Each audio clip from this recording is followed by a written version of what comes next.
Si buscas paz en Internet, no me sorprendería que una de las primeras fotos que te aparezca sea la de un carpincho. Tal cual.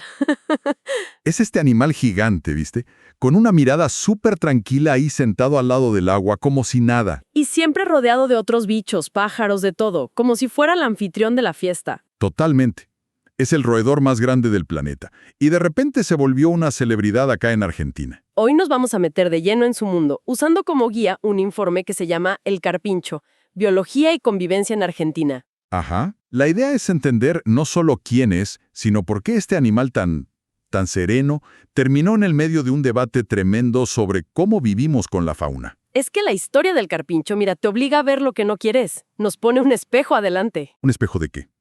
De cómo nuestras ciudades, al expandirse, chocan, pero de forma literal, con los ecosistemas que estaban ahí desde siempre. Y aquí está la clave. El debate no es sobre el carpincho.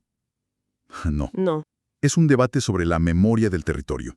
El agua, la tierra, tienen memoria. Vos construís un barrio, secás un humedal, lo borras del mapa, pero no de la ecología. El carpincho es eso, un recordatorio vivo de lo que había. La memoria del territorio. Qué buena idea. Bueno, para entender a este recordatorio vivo, empecemos por el principio. ¿Quién es el carpincho? Bueno, porque los datos del informe ya te rompen la cabeza. Primero, lo que dijimos, el roedor más grande del mundo. Pero uno piensa roedor y se imagina, no sé, algo chiquito. Claro, un ratoncito. Y este bicho puede medir más de 1 metro y pesar 60 kilos. 60, lo que pesa un pastor alemán. Es un montón. Y la dieta, súper específica, es herbívoro estricto, come pasto, plantas de agua, cortezas. Parece que tiene una vida muy de rutina, ¿no? Absolutamente. Su biología es el guión de su vida. Lo primero es que son gregarios, o sea, son súper sociales. No andan solos, ¿viste? Viven en grupos familiares con sus jerarquías y todo. Ah, mira, Pero el factor clave, el que define todo, es el agua. Son semiacuáticos. Su vida pasa entre la tierra y el agua. nadan bien entonces. Excelentes nadadores y buceadores. El agua es su refugio, su aire acondicionado. En las horas de más calor que hacen, se meten al agua para regular la temperatura. O sea que se pasan la mitad del día en remojo. Básicamente. Y esto define su ritmo. Si de día están en el agua para no morirse de calor, la actividad principal, que es comer, se corre para el atardecer y la noche. Ah, Y no son para nada conflictivos. Son tan tranquilos que hay miles de fotos de pájaros, hasta monos, sentados en su lomo como si fuera, no sé, un sofá con patas. un sofá viviente, qué buena imagen. Pero espera, lo que deciste el horario, eso es fundamental. Si su hora de la cena es el atardecer, Ajá. claro, el problema no es que sean invasores con un plan malvado, es que su hora de comer choca de frente con nuestra hora de, no sé, estar en el jardín o sacar al perro. Ahí visten el clavo. No es malicia. Es una pésima coincidencia de horarios. Tal cual. No es una invasión. Es una superposición de rutinas en un mismo espacio. Su comportamiento está perfecto para su ecosistema original. El lío empieza cuando su ecosistema y el nuestro son la misma cosa. Entiendo. O sea que su necesidad de agua y su horario son las claves del conflicto. Y eso me hace pensar, ¿dónde vive un animal así? ¿Cuál sería su barrio ideal? Los humedales. Las orillas de los grandes ríos, sobre todo en la cuenca del Paraná. Claro. Lugares como los esteros de Liberá, en Corrientes, o el delta del Paraná son su paraíso. Por eso los encuentras en Misiones, Corrientes, Entre Ríos, Santa Fe y, por supuesto, Buenos Aires. Y ahí está el tema. Ahí está el tema. Porque el informe habla de una expansión reciente en Buenos Aires y Santiago del Estero. Y ojo con la palabra expansión. ¿Por qué? Suena a que están conquistando lugares nuevos. Claro, pero esa es nuestra mirada.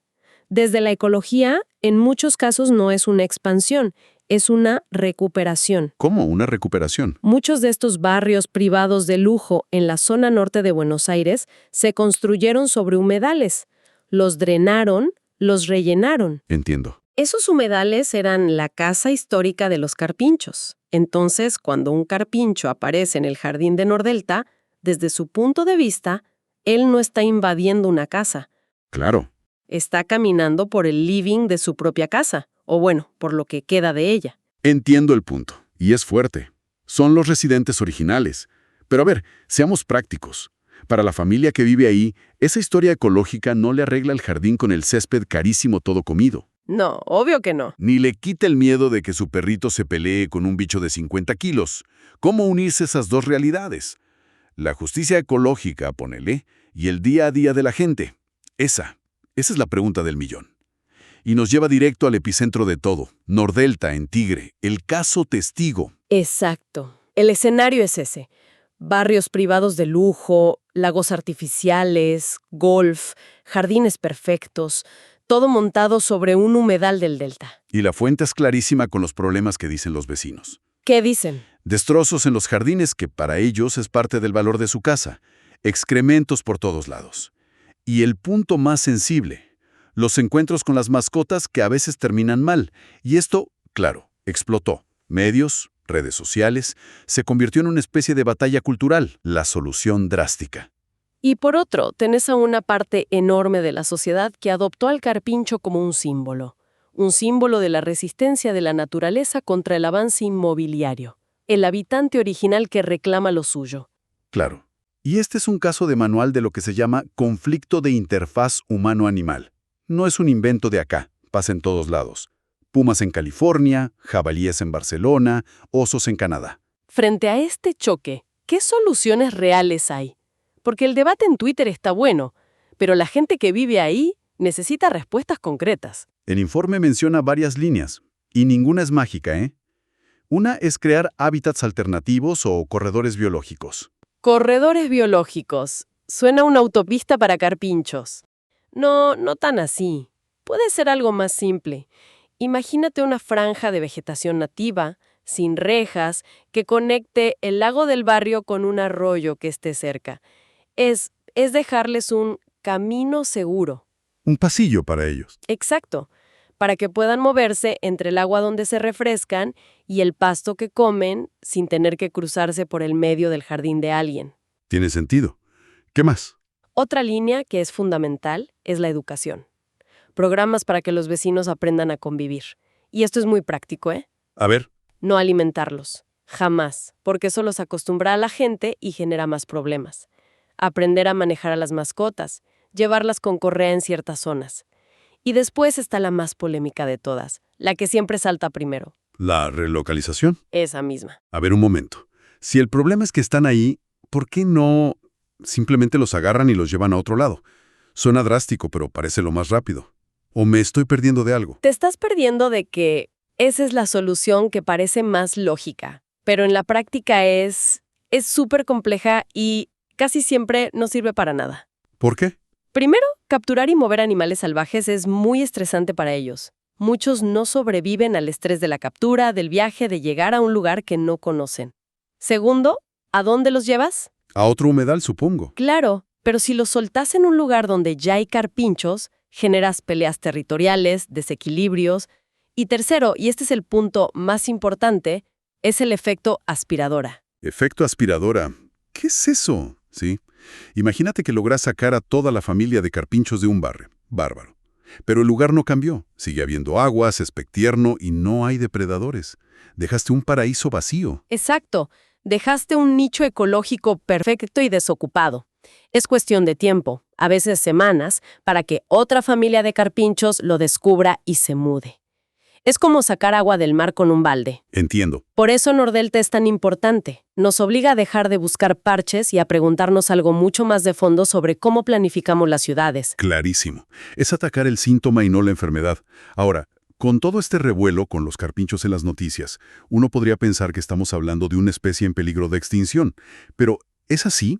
¿Cuál es su situación real? El estado de conservación del carpincho es de preocupación menor. Preocupación menor. LC por las siglas en inglés. Exacto, least concern. Esto significa que si miras la foto grande, la de toda la especie en todo el país, no se considera que esté en riesgo de extinción inminente.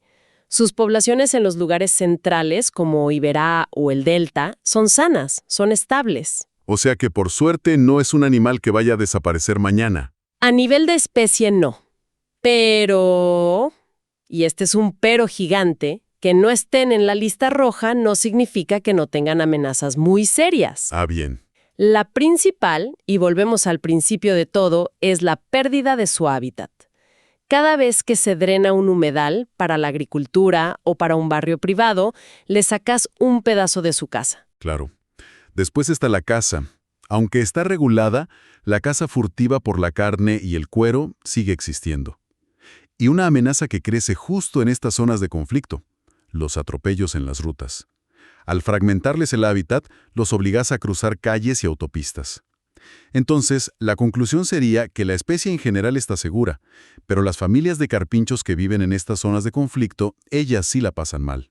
Exactamente esa es la paradoja. La categoría preocupación menor puede engañar mucho si no miras el detalle. Es una foto panorámica, pero la realidad se vive en el barrio, ¿se entiende? Sí, sí. Una población de carpinchos en una zona urbana de Buenos Aires puede estar muchísimo más amenazada, con más estrés y más peligros, que una que vive tranquila en medio de corrientes. El estado de conservación es un promedio, y ningún animal vive en un promedio. Qué increíble cómo un solo animal puede tener todas estas capas. Hoy desarmamos la figura del carpincho y es mucho más que un roedor gigante. Muchísimo más. Es un ser social, tranquilo, que sin buscarlo quedó en medio de un debate muy nuestro, muy del siglo XXI, sobre qué mundo queremos. Se transformó en un símbolo de los desafíos que nos plantea la convivencia. Totalmente. Al final, el carpincho nos funciona como un espejo. Toda esta discusión de si son plaga o si son residentes originales, si tienen derecho a estar ahí, en realidad no es sobre ellos. Es sobre nosotros. Es sobre nosotros, sobre nuestro modelo de desarrollo, sobre qué valor le damos a los ecosistemas, sobre si estamos dispuestos a ceder un poco de nuestro control a cambio de un mundo con más vida. El carpincho no opina, él solo intenta sobrevivir. Los que tenemos que decidir somos nosotros. Una reflexión final muy potente, la verdad, y nos deja con una pregunta que va más allá de buscar soluciones puntuales, más allá de Nordelta. Si dejamos de pensar un segundo en mover animales o poner rejas más altas, la verdadera pregunta que nos trae el carpincho es: ¿estamos dispuestos a adaptar nuestras ciudades para coexistir con la vida silvestre, o esperamos que la vida silvestre sea siempre la que tenga que adaptarse o desaparecer ante nosotros?